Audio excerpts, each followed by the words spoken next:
Buenas noches, Shabbat Shalom. Tenía el micrófono apagado.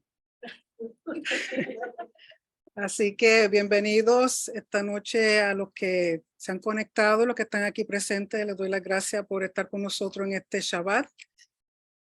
Y de nuevo saludo a toda mi gente en Colombia. Estuvimos por allá 10 días, así que disfrutamos muchísimo de la tierra de Colombia. Primera vez que visito y ya la verdad que es una tierra muy hermosa y más hermosa la gente. Así que disfrutamos, comimos y gracias a ese Padre Celestial ni una libra engordé, pero se caminó mucho. Así que muy hermosa la tierra y espero poder volver. Estuvimos por Cali, por Pereira, Lago Calima, Finlandia, Salento, Santa Rosa. Así que saludo a toda mi gente allá. Muchas gracias por la hospitalidad, por el amor y cariño que pasamos. Estuvimos allá de vacaciones, así que la próxima vez vamos a ver a dónde llegamos. Y continuando con las porciones del libro de Devarim, Deuteronomio, esta noche la porción se llama Ki Titse, que se puede traducir como cuando salgas. Pero antes de dar comienzo al estudio, vamos a hacer la bendición de la Torá que dice así. Baruch atah Adonai Eloheinu melech haolam asher bahar banu amin benatan lanu et torato. Baruch atah Adonai noten haTorah. Amén. Bendito eres tú, Señor Dios nuestro, Rey del universo, que nos ha escogido de entre todos los pueblos y nos dio su Torah. Bendito eres tú, Señor, dador de la Torah. Amén. Como decía, la porción es Ki Tetse, que se puede traducir como cuando salgas, y se encuentra en Deuteronomio capítulo 21, verso 10 al capítulo 25, verso 19. Y en esta porción hay 73 mandamientos, 73 mandamientos, de los cuales 26 son positivos y 47 son negativos. Y lógico, no vamos a poder ir por cada uno de ellos, pero sí quiero hacer algo un poquito diferente esta noche, que fue que tomé algunos de los versos de Deuteronomio y correlacionarlos con el Brit Hadashah o el Nuevo Testamento, para ver cómo se relaciona la porción de la Torá con el Nuevo Testamento. Así que, como estaba diciendo, son 73 mandamientos, que es de las porciones que más mandamientos tiene. Y si han leído la porción o han estado leyendo los mandamientos, han estado leyendo las porciones, se van a dar cuenta de algo, que los mandamientos que el Padre está transmitiendo al pueblo a través de Moisés son mandamientos que revelan la personalidad de nuestro Padre Celestial. Porque a través de los mandamientos, obediencia logra que estemos en una sociedad, una comunidad separada, una comunidad que es distinguida, en la cual es una comunidad que representa santidad, justicia, bondad, rectitud, equidad, y no solamente entre ellos mismos, sino también con personas fuera de la comunidad. Porque el propósito es ser distinto a las demás comunidades, a las demás naciones, que cuando nos miren a nosotros, miren nuestra forma de vivir, nuestra forma de ser, de pensar, de hablar, nuestras acciones, mostramos que estamos bajo la soberanía de nuestro Creador. Porque si nos vamos a parecer a cualquier otra persona o a cualquier otra nación y no hay distinción entre las cosas que el Padre nos enseña, entonces, ¿cuál es la diferencia? ¿Cuál es el propósito de caminar en su mandamiento? ¿Cuál es el propósito de estar en pacto si no vamos a hacer una diferencia? Y esa diferencia muestra quién es nuestro creador, quién es nuestro soberano de acuerdo a nuestras acciones, nuestro hablar, nuestro pensar. Porque todo debiera reflejar al Rey soberano que es Adonai o Hashem.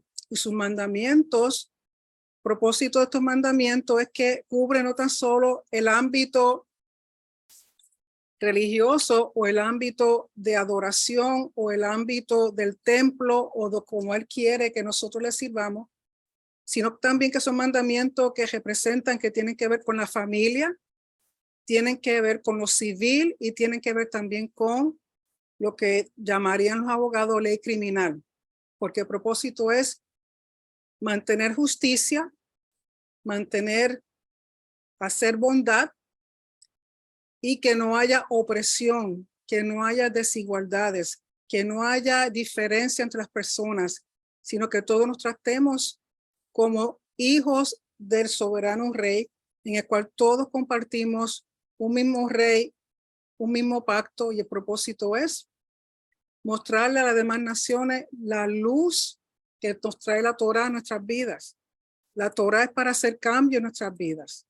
Si empieza con nosotros, vamos a ver cambio no solamente en nosotros, sino en nuestras familias, en nuestros hijos, en nuestros nietos. O sea, es para todas las generaciones. El propósito es continuarlo a través de las generaciones. Y como dije, que comienza en el libro, capítulo 21, desde el verso 10 en adelante. Y quiero que vayan al capítulo 21, verso 22. Voy a compartir aquí, déjame ver si consigo, para que puedan leer conjuntamente conmigo.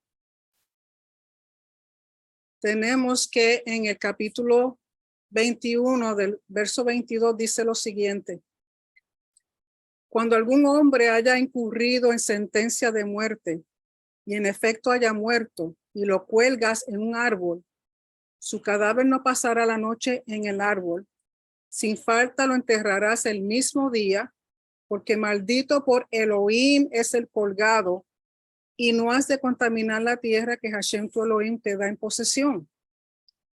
Y lógico, aquí la Torá no se está refiriendo, cuando habla de colgar a una persona, no está hablando de crucifixión. Tenemos que entender que Yeshua fue colgado en un madero, y ese madero lo representan como lo que llaman hoy día una cruz.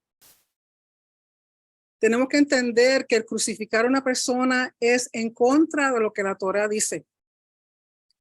La crucifixión fue algo creada por los romanos. Aún 3 siglos antes del nacimiento de Yeshua, ya los romanos estaban haciendo crucifixiones, y el propósito de crucificar a alguna persona conforme a los romanos era porque las personas estaban haciendo o diciendo algo en contra del imperio.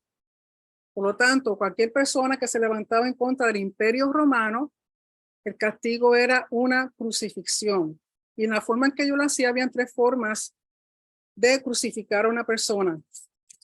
Estaba lo que para nosotros parecería una T. O sea, tenemos una estaca, un árbol, un pedazo de madera así, y la otra encima, formando una T, como una T mayúscula. La otra forma de crucificar era formando como una X. El madero estaba puesto como en una X. Y la más común es con lo cual relaciona en la muerte de Yeshua, que era lo que en sí se conoce como una cruz, que es como una T, pero el madero quedaba más abajo, no quedaba encima del árbol. Los romanos obligaban a la persona que iban a crucificar llevar ese pedazo de madera, que eso iba a ser clavado al árbol o al pedazo de madera que iban a usar. Recuerden que Yeshua, cuando dicen que Yeshua cargó su cruz, no fue una cruz como tal, sino que simplemente fue la madera, y a esa madera lo iban a clavar en otro madero o en un árbol. Usualmente eran árboles. Y las crucifixiones por los romanos se hacía de otra forma, se hacía en el sentido de que era algo público. El propósito de hacer las crucifixión públicas, las crucificaciones públicas, era para que las personas que veían a la persona crucificada, eso pues le diera temor y no cometieran el mismo crimen, para evitar ese tipo de muerte. El colgar dentro de la Torá, se colgaba un individuo después que era apedreado. ¿Okay? Una persona que cometía algún crimen o rompía algún mandamiento que era digno de muerte, por ejemplo, el adulterio. Esa persona, el pago de desobediencia o de romper ese mandamiento era apedrearlo. Y luego que era apedreado, entonces eran colgados. Y no los colgaban como a veces vemos que los colgaban del cuello, sino que eran de las manos. Los colgaban de las manos. Y el propósito era traer, primero que nada, asustar a los demás para que no hicieran lo mismo. Número 2, era una muerte vergonzosa. Sobre todo el romano, a las personas que crucificaban, los crucificaban desnudos. ¿Por qué? Vergüenza. Así que Yeshua fue crucificado desnudo. El romano tendía la tendencia de dejar a esos individuos colgados 12 horas hasta un máximo de 3 días si sobrevivían. Porque el propósito era que ese cuerpo se fuera pudriendo. Y número 2, que los pájaros venían y empezaban a picar la carne hasta el punto de dejar solamente el individuo básicamente en huesos. Si después de 3 días aún quedaba algún tipo de tejido en ese cuerpo, entonces ellos, los romanos, tomaban lo que quedaba y se lo daban a animales salvajes. Sin embargo, el Padre dice que sin falta lo enterrarás el mismo día, porque maldito por Elohim es el colgado y no es de contaminar la tierra que Hashem tu Elohim te da en posesión. O sea que a un criminal, el Padre no quiere que se deje sin enterrar, porque una persona que no es enterrada es una vergüenza. Y le estás quitando dignidad a ese individuo a pesar de que es un criminal. ¿Por qué? Porque todo ser humano está hecho a semejanza del Padre. Por lo tanto, todo ser humano, por más vil que sea, tiene su grado de dignidad. Y antes de que caiga el sol, tiene que ser quitado de donde está colgado. Y ustedes saben que en el calendario hebreo, los días comienzan a la puesta del sol. O sea que antes de que empiece un nuevo día, esa persona tenía que ser quitada de donde estaba colgado. Y otra cosa con respecto a los romanos es que ellos empezaron a traer la crucifixión a Judea para suprimir a los rebeldes, los revolucionarios, los que estaban en contra del imperio. Pues, usualmente por eso usaban la crucifixión. Conforme a la historia, miles y miles de judíos, hombres judíos, fueron crucificados por los romanos.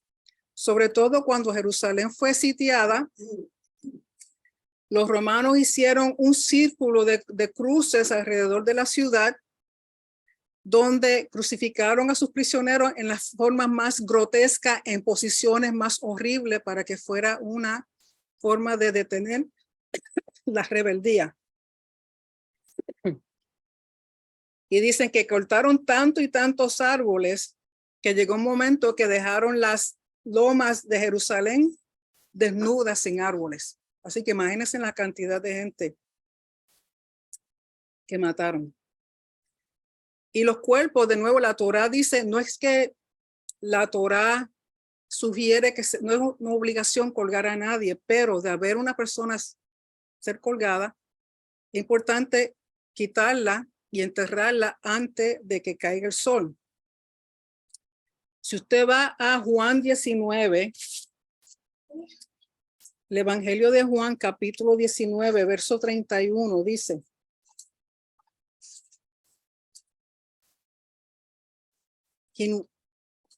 Juan 19, verso 31, porque sabemos que Yeshua fue colgado en un madero y no necesariamente fue una cruz. Se cree que fue un árbol. ¿Por qué se cree que fue un árbol? Porque si alrededor de él habían colgado 2 personas más, por la forma en que él estaba colgado, era bien difícil. O sea, que usualmente te dibujan o te pintan o te ilustran Yeshua en el medio, una cruz, y los ladrones a los lados, a una distancia.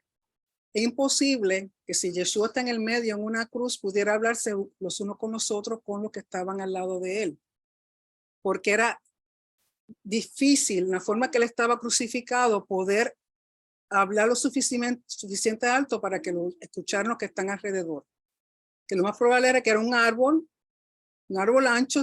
Por ustedes que han ido a Israel, ustedes saben que, por ejemplo, los olivos son bien anchos. Fácilmente caben 3 hombres colgados o crucificados en un árbol de olivo. Y para poder hablarle uno con lo otro, tenían que estar cerca. Por lo tanto, si el árbol bien ancho, cabían 3 personas alrededor del árbol y así podían hablarse. ¿Qué es lo que se opina? ¿Qué es lo que se tiene se piensa que pudo haber sido así? Pero sabemos que Yeshua, cuando es colgado en el árbol, estamos en el tiempo de la Pascua, de Pesaj, y siendo una fiesta tan grande para el judío, primero ellos están bajo dominio de los romanos, el judío no tenía autoridad para dar muerte capital a nadie. Por eso fueron a donde Pilato, por eso fueron a donde el gobierno de Romanos para que ellos ejecutaran la muerte de Yeshua, porque ellos no tenían la autoridad para hacerlo. Y está colgado, pero como la Torá dice que tiene que ser quitado antes de que caiga el sol, en Juan 19:31 dice: entonces los judíos, por cuanto era la preparación de la Pascua, a fin de que los cuerpos no quedasen en la cruz en el día de reposo, en el Shabbat, pues aquel día de reposo era de gran solemnidad. Recuerden que el día de preparación es el 14 de Nisan, que es cuando están preparando los corderos. Y después que cae el sol, comienza el primer día de panes sin levadura, que es un Shabbat, que llama un Shabbat alto, que es de la festividad. Pues antes de que ocurriera eso, dice, a fin de que los cuerpos no quedasen en la cruz o en el madero en el día de Shabbat, pues aquel día de Shabbat era de gran solemnidad, rogaron a Pilato que se les quebrasen las piernas y fuesen quitados de allí. ¿Por qué? Porque lo más probable es que iban a durar más horas, quizás unas 12 horas colgados sin morir, y como empezaba un Shabbat, querían asegurarse que estuviesen muertos, y la forma que iban a hacerlo era si les rompían las piernas, la persona que ya está colgado, recuerden que lo colgaban de las manos, la forma que él estaban ellos, al romperle las piernas, caían. Entonces, al caer, el peso del cuerpo los iba a asfixiar, no iban a poder respirar. Entonces, cuando comenzaron, si los 3 están en un mismo árbol, empezaron con uno, con el segundo, y cuando llegaron a Yeshua, porque es imposible que si tú tienes 3 cruces, un ladrón a la derecha, un ladrón a la izquierda y Yeshua en el medio, que hubieran ido de aquí a aquí, después donde Yeshua, sino que pudieron haber ido de uno a Yeshua y el otro, ¿verdad? Porque si están todos en una fila, pero si están en un mismo árbol, empiezan con uno, le dan la vuelta al otro y el último que quedó a ver a Yeshua. Entonces, piensan lo que estudian estas cosas.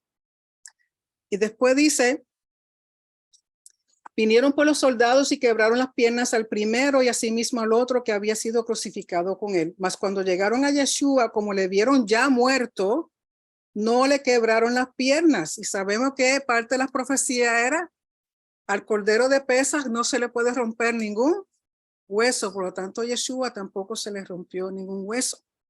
Vayan a Marcos 15:43. Marcos 15, verso 43.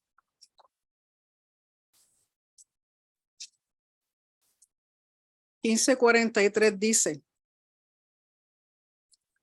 José de Arimatea, Marcos 15:43, José de Arimatea, miembro noble del concilio, miembro noble del Sanedrín, que también esperaba el reino de Elohim, vino y entró osadamente a Pilato y pidió el cuerpo de Yeshua.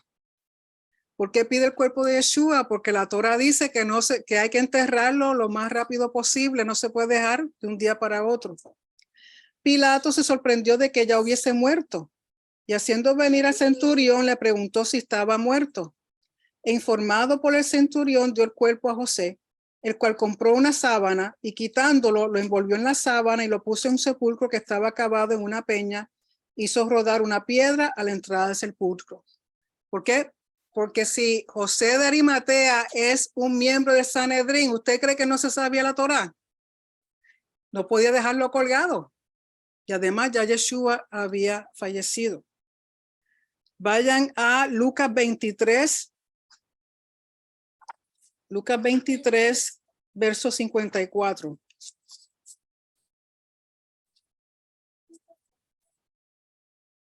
Lucas 23, verso 54 dice, era día de la preparación y estaba para comenzar el día de Shabbat. Otras palabras, ahí te está dando saber que antes de que comience el Shabbat, que comienza a la caída del sol, él tenía que quitar el cuerpo de Yeshua y enterrarlo, porque eso es lo que dice la Torá en Deuteronomio 21, 22. Cuando algún hombre haya incurrido en sentencia de muerte y en efecto haya muerto y lo cuelgas en un árbol, otra palabra, en efecto haya muerto, los judíos interpretan, los sabios, de que tiene que ser esa persona muerta, apedreada, y después de apedreada, entonces colgada, como ejemplo a los demás. Y lo cuelgas en un árbol, su cadáver no pasará la noche en el árbol. Sin falta lo enterrarás el mismo día, porque maldito por Elohim es el colgado, y no has de contaminar la tierra que Hashem tu Elohim te da en posesión. Y vemos en Mateo aquí, lo tengo en Mateo 26, 63, dice, pero Yeshua callaba. Entonces el sumo sacerdote le dijo, te conjuro por Elohim viviente que nos digas si tú eres el Mesías, el hijo de Elohim. O sea, esto antes de que deciden que lo van a matar. Y cuando el sumo sacerdote le dice, te conjuro, le está diciendo, júrame por el nombre de Hashem. Es lo que quiere decir. Ustedes saben que la Torá prohíbe tomar el nombre de Hashem en vano. Y le dice, te conjuro por el Elohim viviente que nos diga si tú eres el Mesías, el hijo de Elohim. Yeshua le dice, tú lo has dicho. Y además os digo, desde ahora veréis al Hijo del Hombre sentado a la diestra del poder y viniendo en las nubes del cielo. Entonces el sumo sacerdote rasgó sus vestiduras diciendo, ha blasfemado, que es mentira. Porque por la única razón que ellos podían matar a una persona y luego colgarlo era si cometía blasfemia o idolatría. Yeshua no cometió blasfemia, porque una está diciendo la verdad. Número dos, no usó el nombre de Hashem para jurar como le pidió el sumo sacerdote. El que está mal aquí es el sumo sacerdote. Primero que nada, le está pidiendo a Yeshua que Yeshua mismo mienta. Número dos, se rasgó su vestidura cuando sabemos que las instrucciones del sumo sacerdote y su vestimenta no puede rasgar sus vestiduras. Y dice, ha blasfemado. ¿Qué necesidad tenemos ya de testigos? Ahora mismo habéis oído la blasfemia. ¿Qué os parece? Respondiendo ellos dijeron, es reo de muerte. Entonces lo escupieron en el rostro y le dieron puñetazos. Otros le dieron bofetadas diciendo, profetízanos, Mesías, ¿quién es el que te golpeó? Aquí todo lo que han hecho es en contra de la Torá. El sumo sacerdote y los que estaban con él. Número 3, están haciendo este juicio de noche cuando nunca el Sanedrín se reunía de noche. Número 4, el Sanedrín no podía reunirse durante la época de Pesaj. Número 5, el sumo sacerdote está tratando de que Yeshua mienta. Y número 6, se rasga su vestidura. Llama blasfemia a algo que no es blasfemia. O sea que desde un principio ya tenían esto, ya tenían a Yeshua, mira, Ritolé desde un principio. O sea que no importara lo que Yeshua dijera, ya ellos estaban seguros, decididos de que tenían que matarlo. De la única forma era usando sus palabras, transvirando sus palabras. ¿Qué sucede?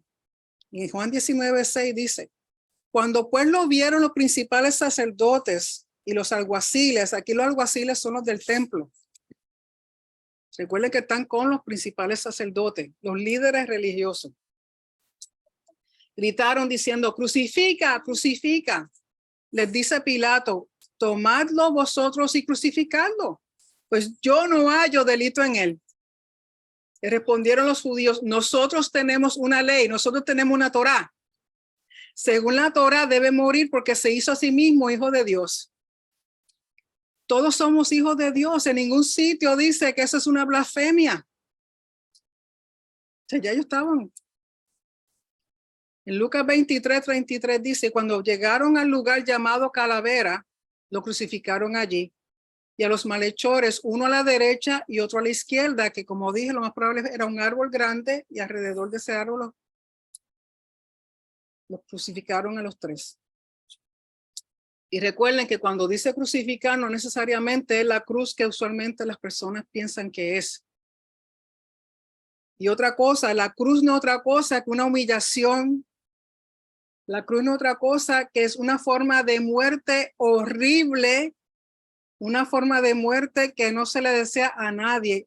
Y conforme a los romanos era porque eran enemigos del imperio. Yeshua no era nada de eso. Pero ¿qué hace Pablo? Pablo, conociendo bien la Torá y conociendo el concepto de la crucifixión y conociendo bien este concepto, este principio en Deuteronomio 21, dice en Gálatas 3:13, el Mesías nos libertó de la maldición de la ley, de la maldición de la Torá. ¿Y cuál es la maldición de la Torá? La maldición de la Torá es que el que peca, muere. ¿Y qué es pecar ahí? En ese sentido es romper los mandamientos, no obedecer. Por lo tanto, si no obedeces los mandamientos, el pago es muerte. Pero dice que el Mesías nos libertó de esa muerte de la Torá. Hecho maldición por nosotros. ¿Por qué Yeshua se hizo maldición? Porque él fue el que fue colgado, no fuimos nosotros. Porque de nuevo, el colgar a un individuo no es lo que pide la Torá, pero de ser una persona colgada, tiene que ser quitada antes de que cambie el día. Porque el ser colgado es una humillación y le estás diciendo al Padre que ese individuo que tú creaste ahí y que está en ese madero no es digno, no es semejante a ti, no es como tú no eres su creador. Y si sabemos, todo ser humano es creado por Hashem, ¿sí? Hasta donde yo sé, todavía no se han inventado crear a un individuo. Y cuando digo crear, no es usando cloning, esas cosas, porque ya el cloning es algo. Crear un individuo de la nada, todavía eso no existe. Por lo tanto, nuestro creador, tanto de los buenos y de los malos, el Padre. Y una persona colgada le está diciendo al Padre que ese individuo no es digno, que ese individuo no es a semejanza tuya, que ese individuo no es a imagen tuya. No fue creado por ti. Es un insulto. Colgar a una persona es insultar al creador.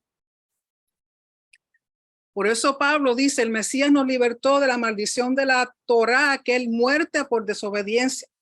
Hecho maldición por nosotros, porque está escrito, maldito todo el que es colgado en un madero. Para que la bendición de Abraham llegara a los gentiles por Yeshua el Mesías, a fin de que por medio de la fe recibamos el Espíritu prometido. O sea, el propósito de Yeshua, morir en ese madero, pasar esa humillación, pasar ese insulto, porque otra cosa, cuando lo golpearon, lo bofetearon, lo escupieron, eso no es parte del procedimiento legal del judaísmo. Eso salió de ellos, eso no es parte del procedimiento. Cuando Yeshua acepta esa humillación, es porque él sabe que la bendición es más grande que la humillación, que él le estaba abriendo camino no tan solo a su pueblo Israel, a sus hermanos, sino a todo ser humano, porque todo ser humano está creado a la imagen de Hashem. Todo ser humano es digno, aun aquellas personas que son los más viles del mundo, a quien nosotros no tenemos derecho de juzgar, solamente el Padre. Todo ser humano está creado a imagen de Hashem. Por lo tanto, Pablo sabía lo que hablaba y aclaró con respecto por qué Yeshua fue considerado maldito en el madero, pero sabemos que José de Arimatea, siendo del Sanedrín, conociendo la Torá, se aseguró que Yeshua fuera quitado del madero antes de que empezara el Shabbat. Con respecto a Deuteronomio 22:10, Vayan a Deuteronomio 22:10. Dice, no ararás con buey y asno juntamente. No ararás con buey y asno juntamente. O sea, no puedes tener dos animales desiguales en una yunta trabajando juntos, porque el buey es un animal fuerte, un animal limpio, y el asno no. El asno lo describen como medio vago. Imagínense un buey y un asno. Va a haber que conflicto, no van a trabajar, no van a lograr el propósito de ponerlos todos juntos. Pero ¿qué sucede? Este concepto era tenido lógico. Para aquel entonces, muchos de los israelitas judíos eran agricultores. Usaban de los animales para trabajar sus tierras. Pero Pablo lo lleva un poquito más allá. Le trae el principio, ese principio de ese mandamiento lo lleva un poquito más allá. Y dice en 2 de Corintios 6:14. No estéis unidos en yugo desigual con incrédulos, pues ¿qué compañerismo hay entre la justicia y la iniquidad? ¿Y qué comunión hay de la luz con las tinieblas? ¿Y qué concordia del Mesías con Belial? Belial es otro nombre dado al adversario. ¿O qué parte el creyente con el incrédulo? ¿Y qué acuerdo entre el santuario de Elohim y el de los ídolos? Porque nosotros somos santuario de Elohim viviente, como dijo Elohim. Habitaré entre ellos y entre ellos andaré. Y seré su Elohim y ellos serán mi pueblo. O sea que Pablo toma el concepto de dos animales que no son iguales. Les va a ser bien difícil trabajar juntos, porque cada cual va a tirar por su lado y no van a lograr nada. Entonces Pablo trae eso a los matrimonios. Trae eso a relaciones, sobre todo matrimoniales, en el sentido de que, como he escuchado algunas veces mujeres decir, no, si yo lo amo y yo lo cambiaré. Really? Y pasan los años, no, si lo tengo ahí, ay. Yo lo voy a cambiar. Yo confío en el Padre. Really? Si te está diciendo en principio, no te unas a una persona que no cree como tú. No te unas a una persona que tiene una creencia diferente a ti. ¿Cómo tú vas a mezclar la luz con las tinieblas? ¿Cómo tú vas a mezclar lo puro con lo impuro? ¿Cómo tú vas a mezclar lo bueno con lo malo? Porque casi siempre lo que sucede es que el malo convence al bueno. Porque es más fácil. Lo malo es lo más fácil de hacer. Lo malo es el camino ancho, por donde todo el mundo va. Entonces se casan. No, que yo, o él. No, yo la cambio. Really? ¿Qué sucede? El problema es que entonces ese hogar desde un principio comienza en caos. Después nacen los muchachitos y los pobres muchachitos están enredados entre, no, papi es católico y mami es musulmana. Porque así conozco una pareja. Él es católico y ella es musulmana. ¿Okay? Y muchas veces, quizá en el camino después de casado, conocen al Señor. Y empiezan a caminar juntos y luego uno de ellos se entera de la Torá y empieza con la Torá y el otro está, no, eso está bajo la ley. Y por ahí sigue el conflicto. De nuevo, caos. Usted asegúrese que el día que usted se case se busque una persona que crea como usted, porque usted no va a cambiarlo ni va a cambiarla. Eso son yugos desiguales de un principio y uno va a ser el buey y el otro va a ser el asno. Ustedes cojan cualquier papel quiere jugar. Por aquí Pablo muy sabiamente te está dejando saber, no puede ser. Va a haber conflicto y al menos que usted tenga una fe y no tan solo una fe. Muchas veces sus acciones hablan más que sus palabras. El estar, mira nene, te estoy diciendo que lea la Torah, mira nene, te estoy diciendo que vaya a la, mira nene. Usted dedícase a hacer lo que dice la Torah, lo que dice el Padre, lo que dice el mandamiento, y sus acciones van a hablar más que sus palabras. Pero para evitarse un problema de un principio, búsquese una persona que cree igual que usted. Eso con respecto a yugos desiguales. Y se ve en lo literal, usted pone dos animales que no trabajan, no pueden trabajar juntos. Por lo tanto, como se entiende también, Pablo, es con respecto a relaciones con las personas. Y usted sabe que aún sin casarse, si usted tiene amistades que no piensa igual que usted, no cree igual que usted, es más fácil que ellos los desvíen de su camino que usted los traiga al suyo. Porque lo malo es fácil. Lo malo es lo que gusta. Lo malo es lo que atrae. Hay que ser realista. Pero al menos que usted esté bien afincado, bien afirmado en las cosas del Señor, tenga mucha precaución. Adulterio. Deuteronomio 22:22. Concepto de adulterio. Dice: si alguno es sorprendido acostado con una mujer casada con marido, ambos morirán. El hombre que se acostó con la mujer y también la mujer. Así extirparás el mal de Israel. Porque tienen que ser ambos descubiertos a la vez. Y esto no es que simplemente usted dice, no, pues están cometiendo adulterio, vamos a apedrearlo y después ya quedamos. No, eso tenía que hacerse un juicio. ¿Okay? Había que hacerse un juicio.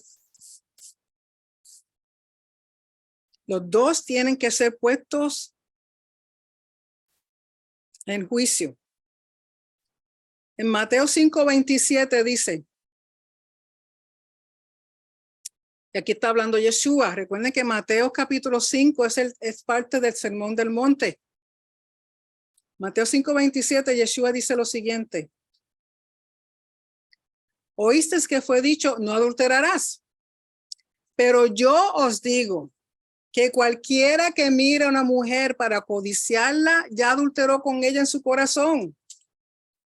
El pensamiento, lo que está en tu corazón, a veces tú no tienes que cometer la acción, ya tu corazón está adulterando, ya tu corazón está codiciando, ya en tu corazón estás deseando. El problema es que muchas veces ese deseo del corazón lo empieza a maquinar, empieza a ver cómo yo hago para conquistarla, cómo yo hago para lograr que ella se acueste conmigo. Porque si él te dice, no, yo quiero ser tu amigo, ¿really? No es que no hayan varones amigos, pero usted seguro que está bien casado y usted está bien casado. Y cuando estén juntos, seguro que su marido está con usted y la mujer de él está con ella. Es como cuando un médico. Si usted va a ver un paciente, no importa si es hombre o mujer, usted se busca a alguien que esté en la oficina con usted. Porque usted nunca sabe. No, la doctora trató de violarme. ¿Really?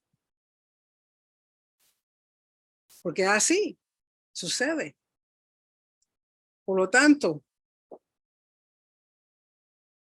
el codiciar en el corazón ya se adultera en el corazón y eso conlleva a una acción más adelante si eso no se saca de raíz del corazón. En Juan 8:3 dice, los maestros de la Torá y los fariseos llevaron entonces a una mujer sorprendida en adulterio y poniéndola en medio del grupo le dijeron a Yeshua, maestro, a esta mujer se le ha sorprendido en el acto mismo de adulterio. ¿Y dónde está él?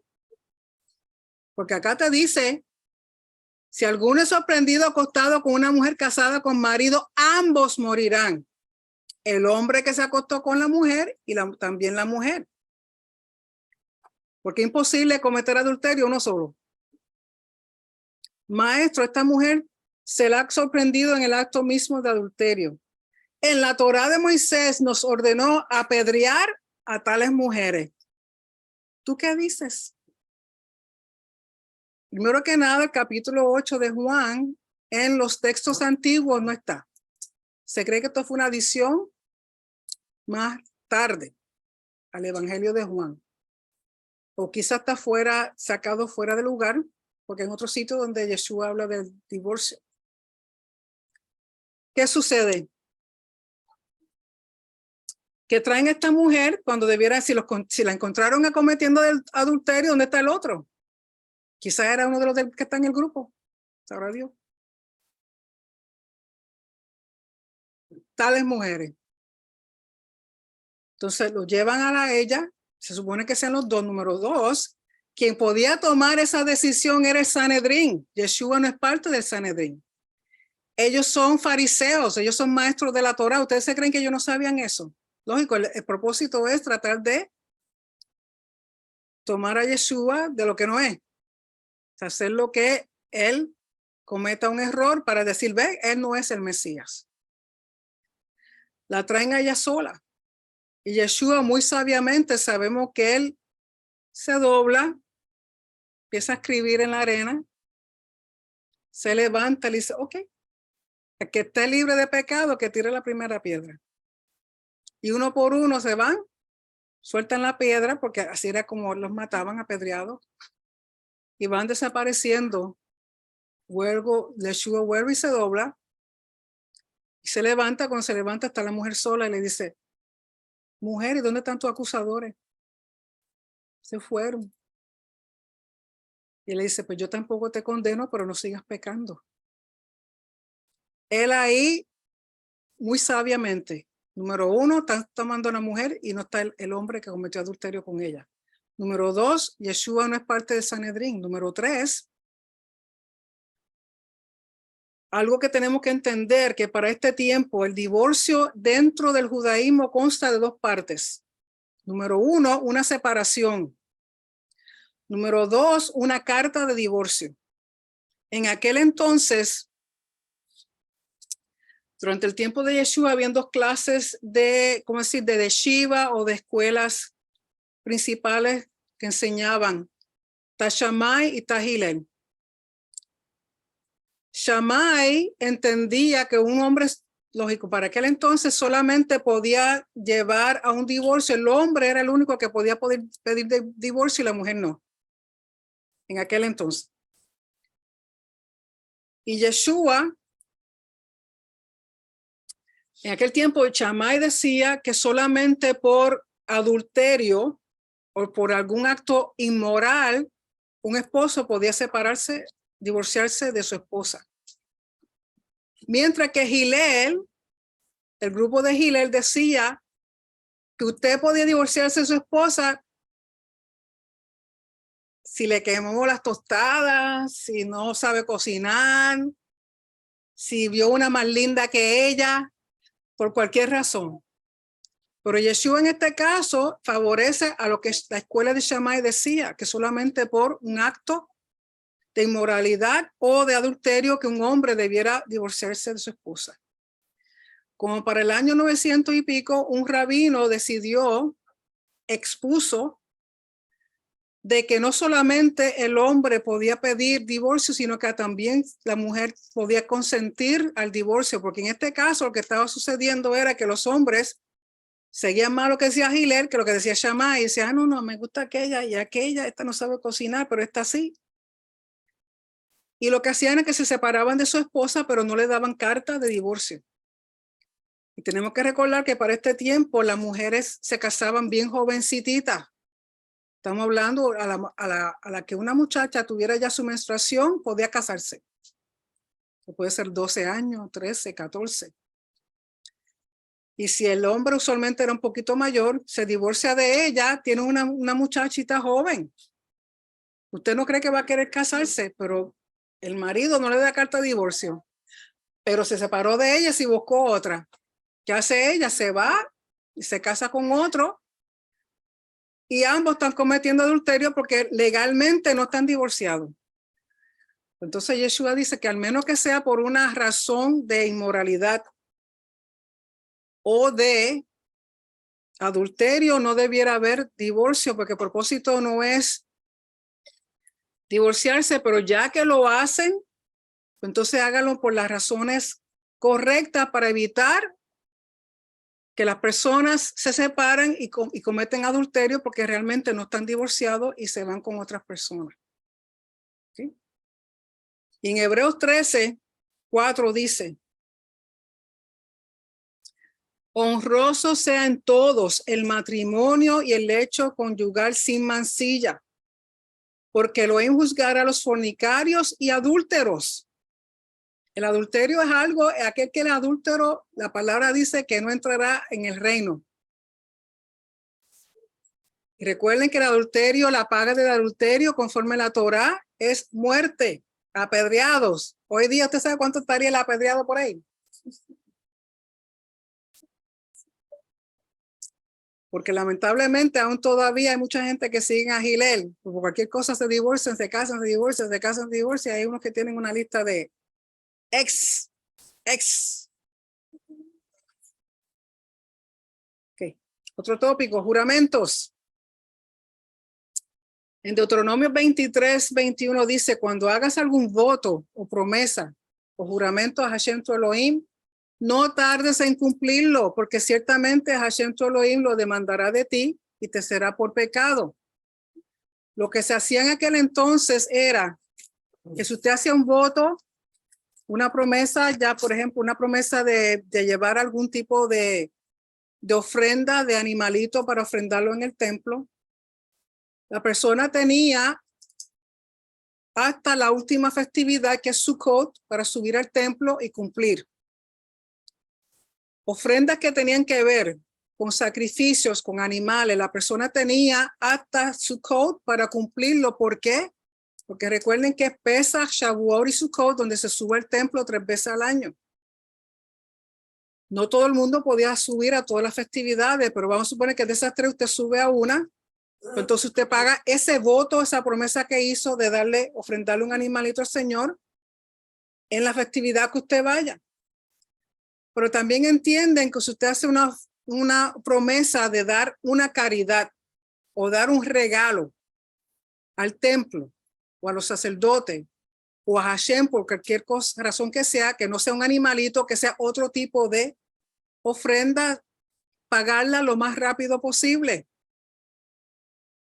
para evitar romper ese juramento.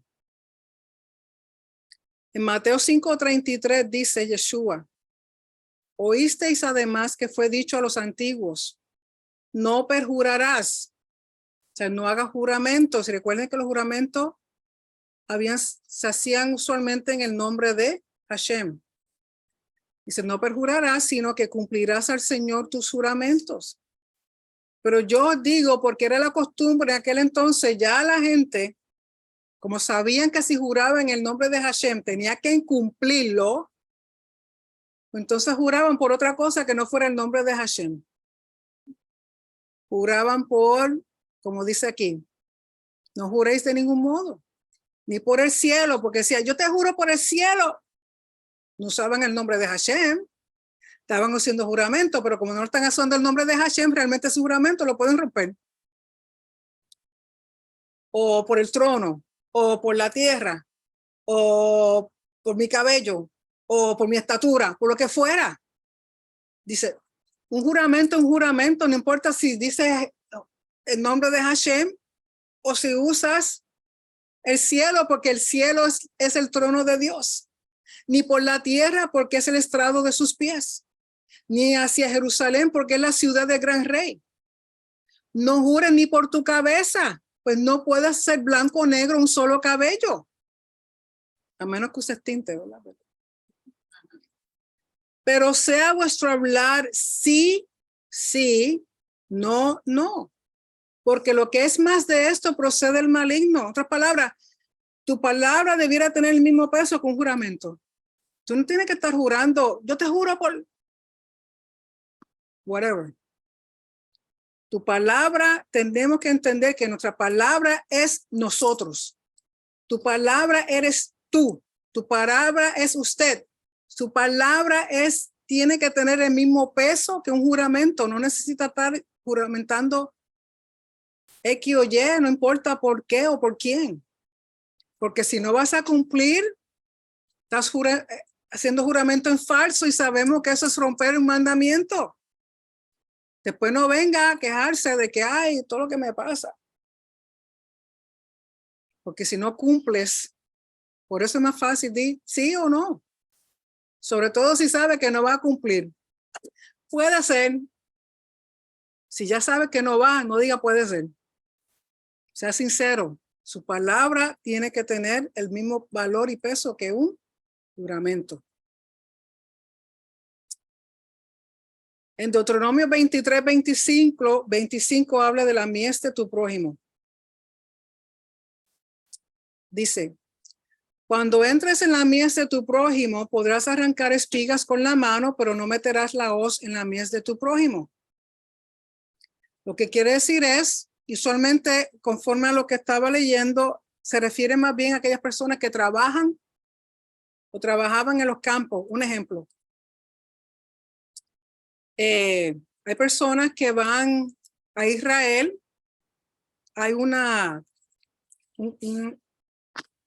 kibutz que se dedica a que acepta personas que ven a Estados Unidos a ayudarlos a recoger las uvas, un ejemplo, las uvas o los olivos durante el tiempo de la cosecha.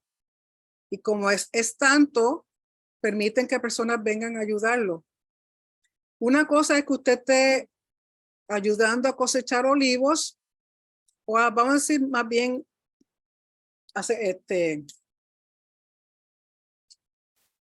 grapes, uvas.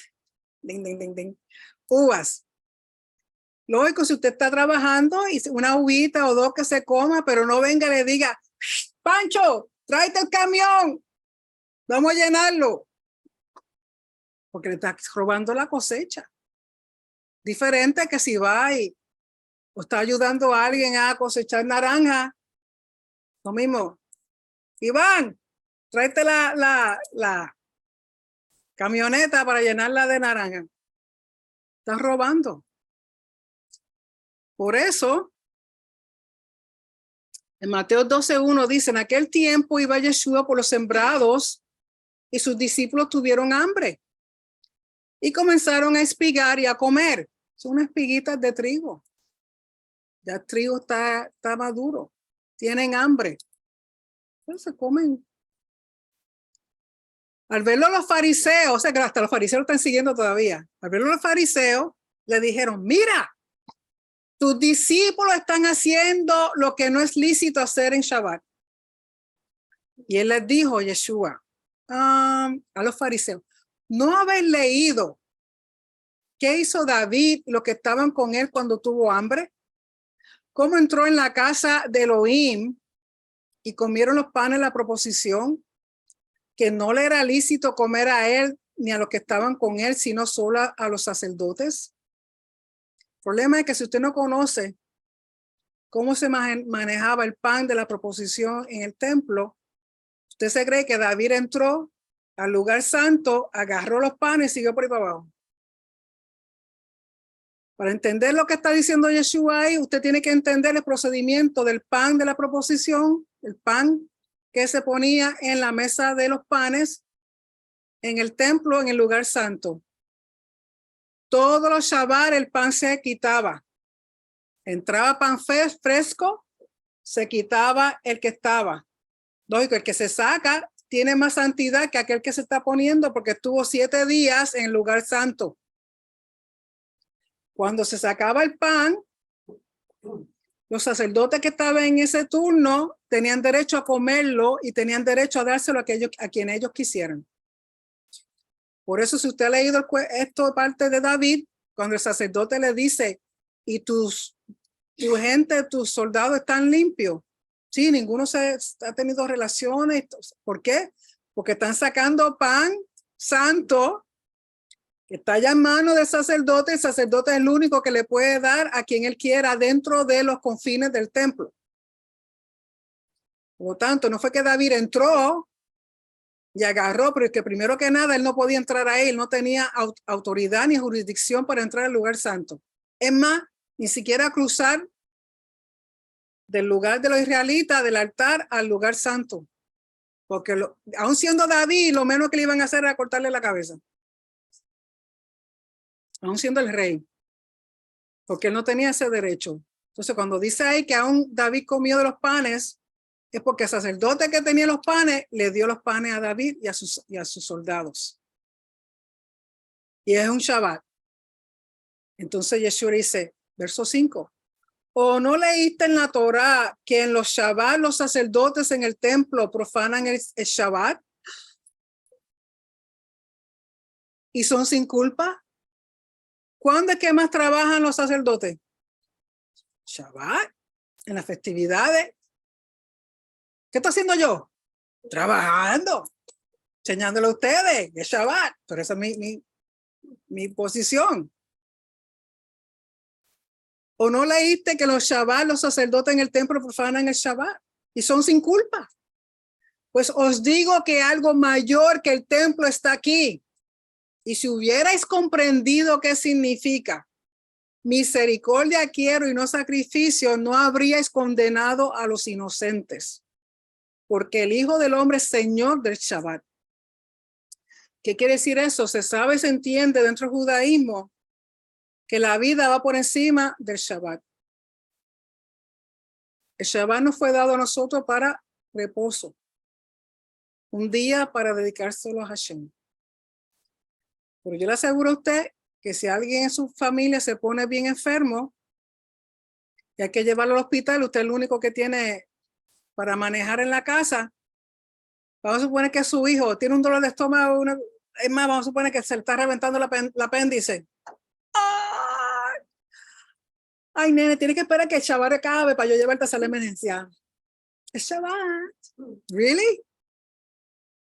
La vida es más importante que el Shabbat. ¿Tienen hambre? ¿Sabes lo que caminaba esa gente? Y simplemente están sacando una espiga. No, están trabajando en show. Ellos no están cosechando. Tienen hambre. Hello. Entonces, Yeshua, por eso dice, misericordia quiero. ¿Qué tú prefieres? Que le den un desmayo, que se me mueran ahí de hambre, porque es Shabbat, porque están agarrando otra espiguita. Mira, no están buscando 10 camellos para llenarle de la cosecha, no estamos robando a nadie. Porque el Hijo del Hombre es Señor del Shabbat. A mí me encanta Yeshua. Yeshua tenía una respuesta para todo. Él insultaba finamente a la gente. Muy, muy diplomático. Dios te cuide. Divorcio. 24.1, Deuteronomio 24.1. Yo creo que ya hablé unas cositas de esta, pero vamos a ir un poquito más. Cuando alguno tome una mujer casándose con ella, sucederá que si ella no haya favor ante sus ojos por haber él hallado en ella alguna cosa reprochable, le podrá escribir carta de divorcio y poniendo esta en su mano, despedirla de su casa. Y aquí estamos hablando lo que yo había hablado ya anteriormente, de que de acuerdo a la escuela de Hillel, por cualquier razón, un esposo divorciaba a su esposa, pero sabemos que Yeshua lo que quiere es que haya integridad en el matrimonio, que al menos que sea por razón de inmoralidad sexual o adulterio, él no puede divorciarse de ella.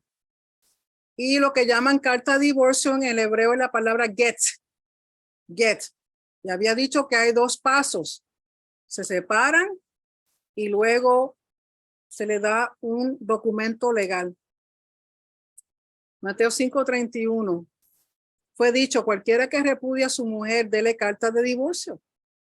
Pero yo digo que cualquiera que repudia a su mujer, salvo por causa de fornicación, hace que ella adultere, y cualquiera que se case con una repudiada adultera. Porque de nuevo, al menos que no hubiera una carta legal, una persona no debiera haberse casado con otra porque estaba cometiendo adulterio, porque legalmente aún estaban casados. Y como dije, Yeshua favorecía a Shammai y no a Hillel. Entonces Mateo 19:7 le dicen a Yeshua, ¿por qué pues Moisés mandó dar carta de divorcio y repudiar? Les dice, por la dureza de vuestro corazón os permitió Moisés repudiar a vuestras mujeres. Pero desde un principio no fue así. Yo digo que cualquiera que repudia a su mujer o su esposa, a no ser por causa de fornicación y se casa con otra, adultera. otras palabras, eso fue concedido a la humanidad porque dice vuestra dureza de corazón. Ya sabemos que aún hoy día por cualquier cosa las personas se divorcian. Ay, no somos compatibles. Pero es que nadie es compatible. Digo, nadie es compatible. Nadie. El que me diga que es compatible con otro no es de este planeta. Porque usualmente quienes se casan son polos opuestos. ¿Cierto? Uno es bien organizado, el otro es desorganizado. Uno es bien callado, otro habla hasta por los codos. Uno le gusta dormir, la otra le gusta estar levantado toda la noche. Uno le gusta bailar, el otro ni quien lo toque. A aquel le gusta la oscuridad, a aquella le gusta la luz. Abre todas las ventanas, todas las cortinas y él, como si fuera un vampiro. ¿No? ¿Qué otra cosa? A aquel le gusta la sopa, a ella no le gusta la sopa. El que me diga que es compatible con otro no es de este planeta. Y el Señor, su buen sentido del humor es que te empata con alguien que es completamente opuesto a ti. Para que gocen.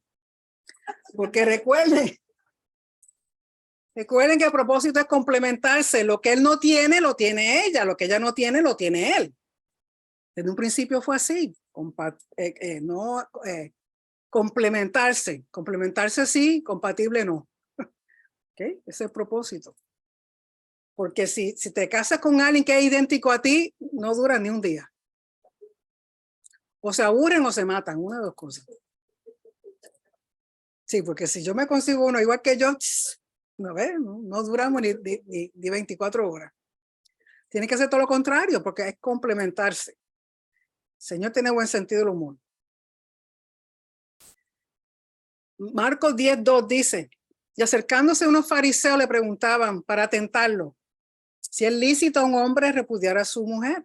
Respondiendo, leímos, ¿verdad? No, sí, no. Por esta razón dejará el hombre a su padre y a la madre, verso 7. Y los dos vendrán a ser una sola carne, de manera que ya no son dos, sino una sola carne. Por tanto, no separe el hombre lo que Dios unció en un mismo yugo. Recuerden que el yugo tiene que ser igual, en el sentido de que términos de compatibilidad son completamente opuestos, pero en términos de creencia, de pensar. Un ejemplo, si la persona es bien recatada en su finanza, hay unos que van extremos que están contando cada centavito. Hay otros porque les gusta ahorrar y ser más conscientes, ¿sabe? Que ciertos gastos se pueden hacer y otros no. Y hay otros que le importa, tarjeta aquí, tarjeta allá, la. Y a fin de mes la cuenta llega hasta el cielo y ella, y por ahí empiezan las cosas. Estoy dramática hoy, ¿verdad? Un poquito. Por tanto, no separe el hombre lo que Dios unció en su mismo yugo. Y en la casa los discípulos le preguntaban otra vez acerca de esto. Y les dice, cualquiera que repudie a su mujer y se case con otra, adultera con ella. Y si ella repudia a su marido y se casa con otro, adultera. Porque recuerden que lo que estaba pasando era que el hombre en este tiempo era el que decidía divorciarse o no. Y comenzaban con separarse de la esposa. Si nunca le daban una carta de divorcio, un get, un documento legal, y él se casaba con otra y ella eventualmente se casaban con otro, estaba cometiendo adulterio porque legalmente no estaban divorciados. El propósito de Dios es que no se divorcien, pero hay casos en que es la única forma. Por eso es importante que cuando usted se case, asegúrese que son yugos iguales en el sentido de que creen igual, piensen igual, sus filosofías con respecto a muchas cosas son muy parecidas. Y luego en Deuteronomio 25:4 dice, no pondrás bozal al buey que trilla. Ejemplo. Ustedes saben que el buey se usaba mucho para trillar, para preparar la tierra. Y sería cruel que mientras están trillando, están abriendo camino y si hay alguna espiguita o alguna semilla, que ese buey que está trabajando tan fuerte durante todo el día, usted no le dé nada de comer. Palabra que según va comiendo. Así como ustedes cuando están de vacaciones, ¿dónde quiere que iban a estar comiendo? Pues igualmente. Yo también comí. Porque dice, ¿quién militó jamás a sus propias expensas? ¿Quién planta una viña y no come de su fruto? ¿O quién apacienta un rebaño y no se alimenta de la leche del rebaño? ¿Acaso digo esto según el hombre? ¿O no dice también estas cosas la Torá? Porque en la Torá de Moisés está escrito, no pondrás bozal al buey que trilla. O sea, aquí Pablo está sacando este principio de este mandamiento y llevándolo un poquito más allá. Verso 10, o lo dice precisamente por nosotros. Pues fue escrito por causa de nosotros, porque con esperanza debe arar el que ara y con esperanza de tener su parte el que trilla. Si nosotros sembramos entre vosotros lo espiritual, será mucho si cosechamos de vosotros lo material. Otras palabras, como dice aquí en 1 de Timoteo 5:17, al final, digno es el obrero de su salario. Aquellos que ministran, aquellos que trabajan en las congregaciones, aquellos que son pastores, que son líderes, que enseñan, son dignos de un salario, de una recompensa. Lógico, hay quienes llevan eso un poquito más allá y se quieren hacer multimillonarios a cuesta de su gente. Ese no es el propósito, pero un balance. Que en 1 Timoteo 5:17 dice, los ancianos que guían apropiadamente, los ancianos se refiere a personas maduras que están enseñando a los demás. Se han tenido por dignos de doble honra, especialmente los que trabajan arduamente en la palabra y enseñanza. Porque la escritura dice, no pondrás bozal al buey que trilla y digno es el obrero de su salario. Ustedes saben que Pablo trabajaba, unos dicen que hacía tiendas, otros dicen que hacía talit. Cuando lo veamos le preguntaré. Pero trabajaba para evitar porque podía trabajar. Entonces con eso él mismo se sustentaba, pero había gente que no podían trabajar. Y estaban enseñando y estaban haciendo misiones, estaban yendo por todas las naciones. Y por eso Yeshua le dice, cuando vayas a una casa, háblale paz. Y si eres recibido, quédate por lo menos 3 días. No abuse. No estés más de 3 días, no abuse. Pero eres digno de que te den de comer, de que te den de beber, de que te tengan un sitio donde reposar. Porque el obrero es digno de su salario, aún dentro de este tipo de trabajo. Los líderes, los maestros, si son buenos, si no lo están manipulando, merecen una reciprocidad. Y simplemente ahí estaba hablando de algunas cosas de la porción. Yo les recomiendo que si no la han leído, que la lean. Número 2, el año pasado el More Rico hizo estudios de todos los mandamientos conforme a las porciones. Y eso se encuentra en Tesoros del Templo. Me parece que también en teshuva.tv. Les recomiendo que lean los mandamientos, los estudien para que tengan mejor entendimiento de lo que significan. Porque el mandamiento en el principio sigue siendo igual, pero tenemos que ajustarlo a nuestros tiempos. Tenemos que ajustarlo a nuestra cultura. No cambiarlos, no hacerlo completamente diferente, pero sí ajustarlos. Ciertas cosas que hay que manejarlas de acuerdo a lo que se vive hoy día, pero sin cambiar el mandamiento, el principio de ese mandamiento. Así que con eso fue un breve recorrer de algunos de los mandamientos, algunos principios. Y como siempre tenemos oportunidad de alguna pregunta o de algún comentario. Déjenme abrirla aquí por si acaso alguna persona quiere hacer alguna pregunta. ¿Alguien de aquí que tenga algún comentario? Algo que no entendieron. Están dormidos, comieron mucho. Sí, dígame.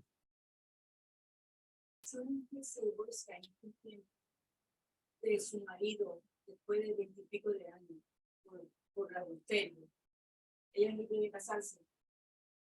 Siempre y cuando la mujer que se divorcia, no importa los años que ha estado con su esposo, legalmente, sobre todo si es por adulterio, sí, pues tiene derecho a casarse.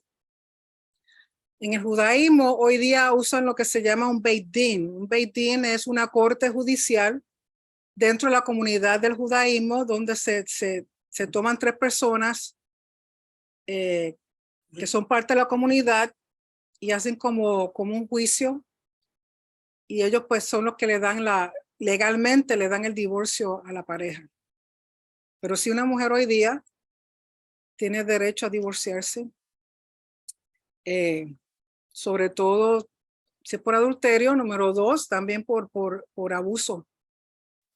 Abuso, lo que llaman violencia doméstica hoy día. Nadie debiera quedarse en un matrimonio si hay violencia doméstica, no importa si es él o ella. Nadie, eso es opresión y eso es quitarle dignidad a ese ser humano. Okay. ¿Alguna otra pregunta? ¿Alguna persona en la audiencia? Nadie. Que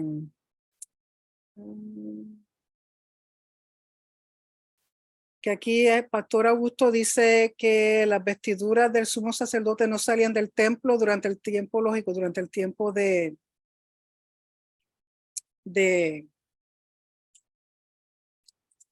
la época de los romanos. Las vestiduras las tenían estaba bajo custodia del gobierno. Entonces él dice que aquí lo más probable es que Caifás no tenía sus vestimentas regulares. Está bien, no problem. ¿Algún otro comentario?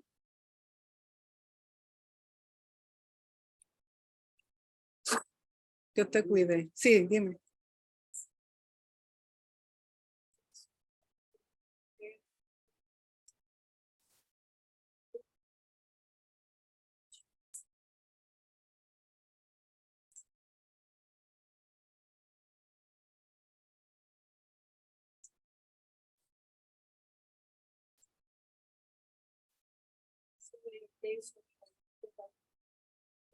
Bueno, el adulterio, la pregunta es si en caso de adulterio divorciarse, porque Yeshua habla del perdón.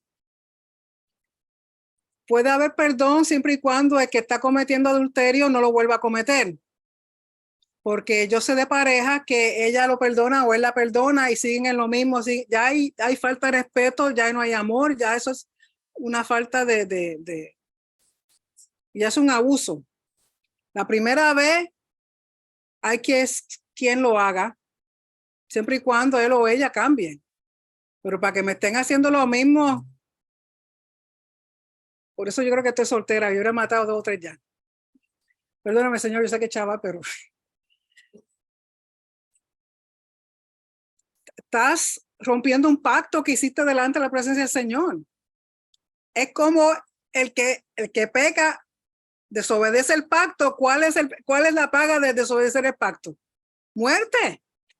Sin embargo, Él nos perdona. Y sí, hay que perdonar, pero tiene que haber un cambio en mí, porque si yo cada vez que hago algo le pido perdón sabiendo que Él me va a perdonar, y vuelvo y hago lo mismo, y Él me perdona, hay un momento en que el Padre dice, hasta aquí, y ahí quedaste.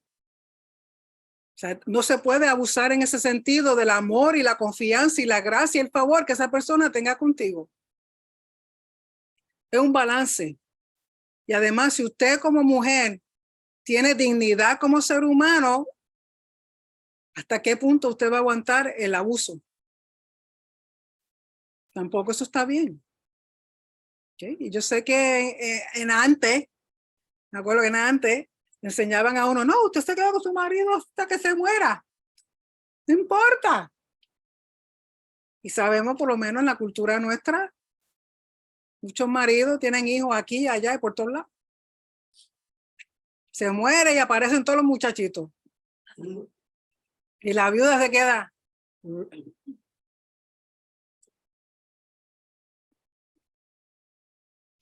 Y eso no está bien delante de los ojos del Señor. Pero yo conmigo no van para ningún lado. ¿Alguna otra pregunta? Si alguien tenía una pregunta aquí, se me fue. ¿Quién era? Anyway. ¿Alguna pregunta, comentario? ¿Alguien? ¿Nadie? Ok. Bueno, mis hijos, espero que hayan aprendido algo. De nuevo, la parashá tenía muchos mandamientos. Léanlo, estudienlo, vean los estudios del Mure Rico. Así que si no hay más preguntas, nadie más. Ok, pues buenas noches, Shabbat Shalom. Nos vemos mañana, si el Señor nos permite, recuerden Shaharir a las 8 de la mañana con el Pastor Vargas y luego a las 4 aquí en la congregación y por Zoom la Minjá, si el Señor lo permite y amanecemos vivos. Así que Shabbat Shalom, buenas noches a todos.